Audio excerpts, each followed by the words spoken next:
generation of kids' entertainment. As you already know, you'll be guarding this place until 6 in the morning, and as your boss, I'm obliged to help you understand your job and the tools you'll be allowed to use during the shift.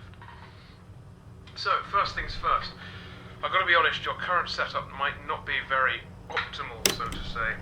I didn't have time to prepare a designated room for you in the location, so you'll just have to manage with using one of the internet cafe monitors near the stage, next to the gang.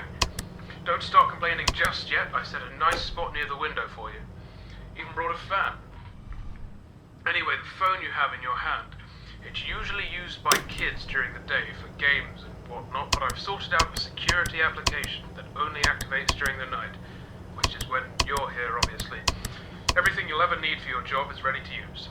Go on, press some buttons. You can check all the rooms with set cameras that are connected online, and the ventilation system too.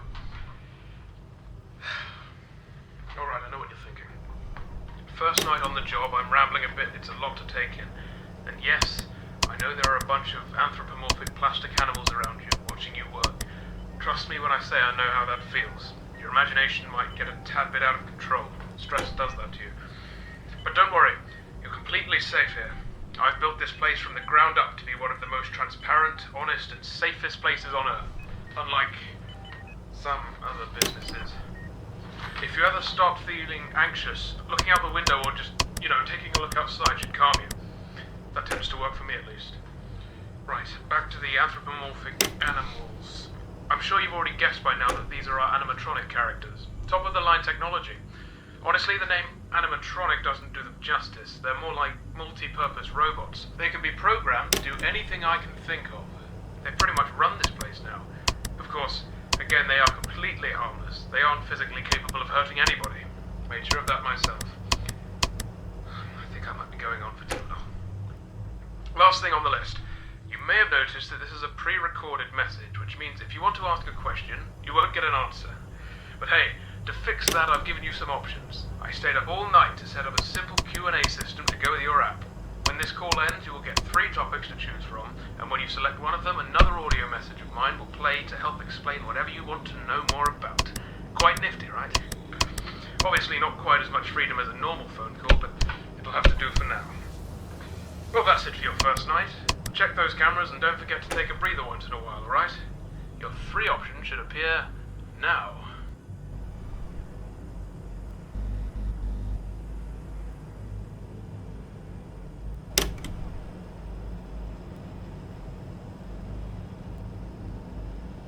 Hey, good to know you want to learn more about my crew.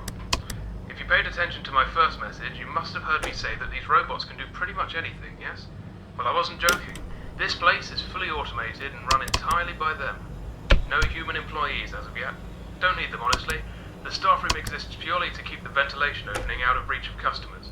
Cooking, cleaning, printing, performing, taking care of kids, etc., etc. It's all down to the cartoon animals. All very efficient. Yes. Did I tell you that I built the characters too? That's what the 3D printers were originally for, before they were repurposed to do the same thing, but a lot smaller. Didn't need anyone for that either. Designed, printed, put together, all by yours truly. Relying on other people is nonsense, I tell you. Of course, don't let that discourage you from doing your job. There are always exceptions. Right, I'll be here for the first night. I'll do the same thing for you tomorrow. See you, kid.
Right, hey again.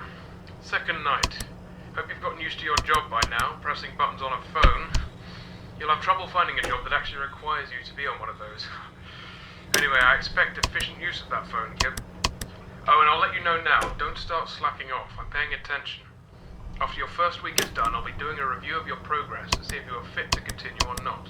If you do your job especially well, I might even give you a bonus. But I guess there isn't even that much for you to do. I know I haven't given you much to work with just yet, as this is just a test run. But there is something for you to do in case you get bored, I suppose. Since, well, I'm not going to treat you like those robots behind you. So we're entering the winter time.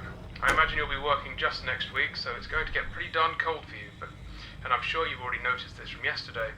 I don't know. I have given you access to the ventilation system, which means you should be able to turn on the heating grids once in a while to warm up the place.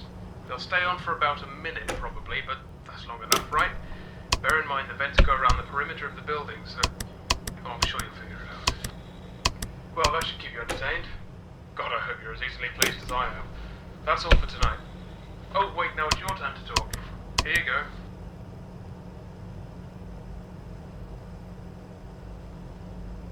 I don't know. They already do so much. You think I'm going to send them up into vents and turn the lasers on manually each time someone gets chilly? Alright, I'll admit I did try that out once with one of the squirrels, but come on, let's not give them more stuff to do. These guys are already busy enough during the day. They deserve a break. During the night, POPGOES and the others are supposed to be, resting. Oh, and Stone the crow in the car park, he can't physically move out of his bird cage, so he's pretty much resting all the darn time. Anyway, the vents are only for air to travel around the building. It could be dangerous if someone, especially a plastic-covered robot, were to get stuck in there, or if they touched one of the heating lasers. It's pretty easy. I thought you'd have fun with it anyway. Just get that done and you should be alright. Alright? Excellent. See you tomorrow, kid.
this call by pointing out that I actually made a mistake in my previous message, which was yesterday's main recording for you. I said that the heaters in the vents stayed on for a minute when you turned them on. In reality, I've made it closer to like 9 seconds or something, so sorry about that. Not a huge mistake, but I should own up to it anyway. It's one of the only things I haven't got written down. I should actually make a note of it now, I suppose. I'm kind of tired right now. I've been doing all these calls in one take, so I've just noticed it. Such a huge difference, too. 1 minute should be 10 seconds. Geez, I'm an idiot sometimes. Hey, now that you've been here for 2 nights, correct? Beginning your 3rd one now, yes? Tell me, what do you think about the place? The pizzeria, I mean. It's real special. Let me tell you, during the day you can really feel it. The fantasy, the fun, the safety, you know? Kids can run down the halls and be greeted by the characters. They gather around and sing with them on the stage. They build and print out these figurines like posable toys. And of course they get to paint them, coat them in a binding agent, etc. Makes them feel grown up. Makes them feel special, you know? I remember this kid one day. Totally heartwarming. There was this kid. He was running around and somehow managed to open one of the locked rooms. The server room, I think it was. And he started messing around in there. Well, I was in my office, like always, and I see this kid on the camera. I start to get a little worried. Here we go again, I'm saying to myself. And I was about to go get him sorted out myself, but right then, as I'm taking my jacket off, Blake, that badger character to your left, gets in the room with the kid and starts to play a little game using the server room's monitor. Have you know the game Simon Says? Well, it was like that. He just turned it. Hold on now. I'll sort the rest out later. I'll leave this message here. The option should be up for you now. Sorry about this. Nothing major, really. My brother was just asking me who I was talking to. I've told you about him, right? The order of these calls might be a bit confusing later. Depends on how I organise them. Right, speaking of the order, I think I'll also leave an option to finish off that story I was telling you about. And this one should be to explain why I left, just so you don't get suspicious that I'm hiding anything from you. As I said on the first night, I'm trying to be as transparent as possible with my business here, so covering stuff up from my employees obviously wouldn't do. Right, I think that's it for tonight. Good luck on your shift.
decided to take some breaks between recording these calls.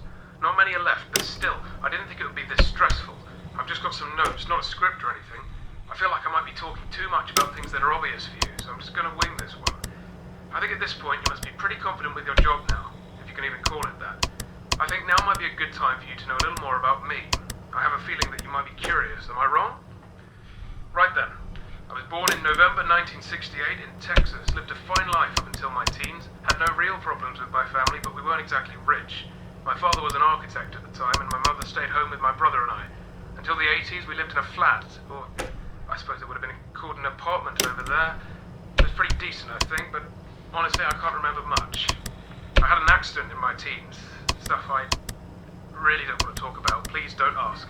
Might explain in a later call or something if there is time. Anyway, fortunately I survived the injury, believe it or not. It was all down to a very generous donor of blood. The whole thing was pretty strange and vague for us, and all I know is a small team of people, or maybe it was one person, was willing to give tons of blood to the hospital, and after an entire encyclopedia of signed papers, the transfusion was allowed on behalf of the procedure being an experiment. I was close to death, bear in mind. I lost most of my memory from before the incident, and the whole event caused a huge stir in the media. I was 18, and with the state I was in, paparazzi wasn't the best treatment. You know? So I sorted out something with my parents, and we moved here to England. So, hopefully on top of being a security guard, you can be a friend too. I wanted to get some of these stories off my chest for a while. I don't have many people to share them with. And my daughter's kind of busy most of the time. Just someone for me to talk to. And of course, listen to, so go ahead. What do you want to talk about?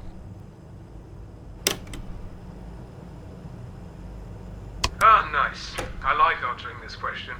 Although my daughter's the only one who actually asked, or has even been given the opportunity to. I'll let you in on a secret. Not a big one, but I think it might be interesting to an outsider.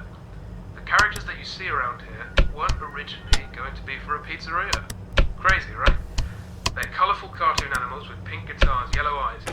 Well, it's true. They originally had a totally different purpose. I get nightmares pretty easily. Stupid stuff, like going to the zoo or standing on a tall building. I'll go to sleep that night and wake up in a cold sweat from a nightmare about a creepy porcelain doll. It's ridiculous. Anyway, not a lot of medication can help with that kind of thing, so for a few months I tried a psychic route, like mystic, almost religious kind of solution. It was recommended by a friend I've spoken to online, and it worked, but only once. The idea was that if I designed and created a scarecrow kind of ornament that was entirely designed to fight what I was having nightmares of, then it would appear in those nightmares and destroy, in a sense, the fear from its core. So, for example, if I had a nightmare of falling from a great height, then making a model of a trampoline in the real world might help get rid of that fear in the nightmare world, do you understand?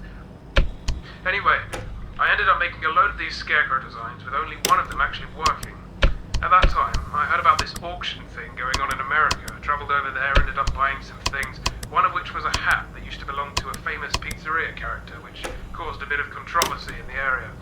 I bought the remains of an old busted robot, based the gang around it, and a box filled with the parts. I have them here in the attic.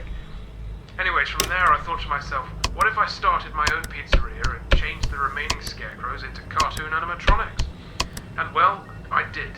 Of course, since they're garden animals and not actually designed to fight my fears, they never really helped get rid of my remaining nightmares. So I still have them. The old scarecrow designs were scrapped. Can't remember what I did with them. Quite a backstory, huh? Hope it was interesting. See you tomorrow.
Nice work, kid. Only a few days left of your shift.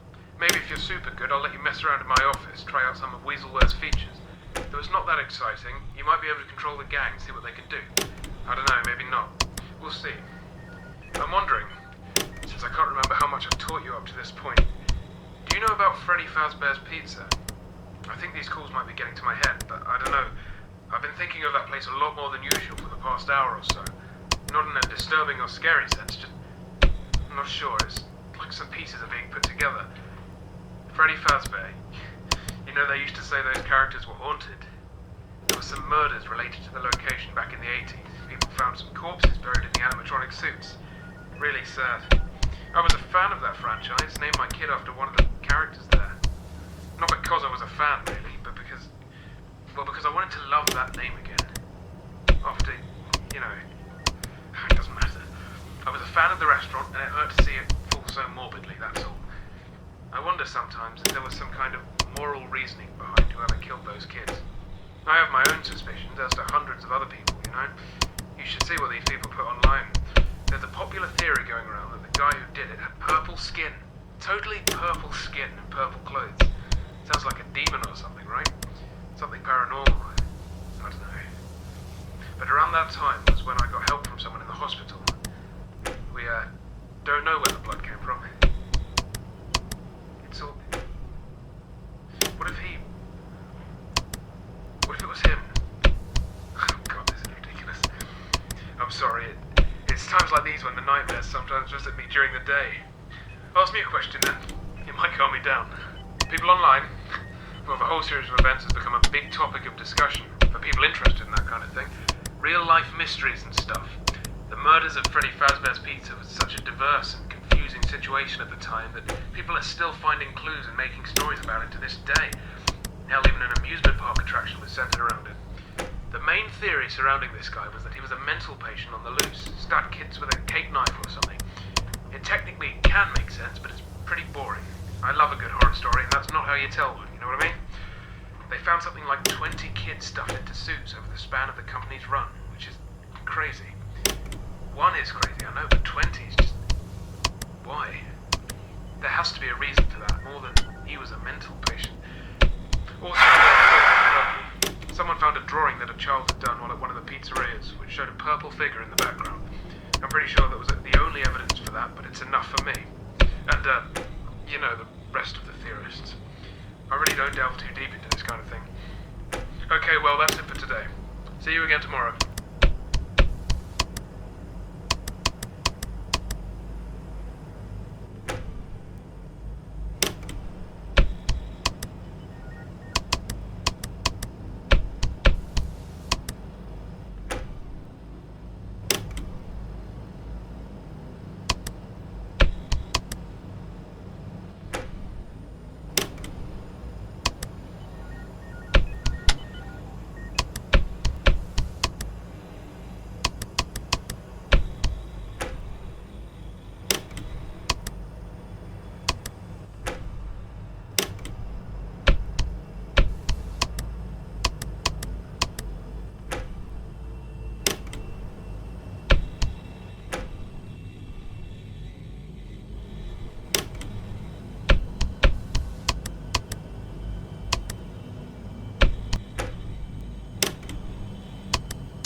few minutes left of recording. I was thinking about some things. This is my last message. I feel like I haven't been honest enough with you. I've been trying, please know that. But some things I just...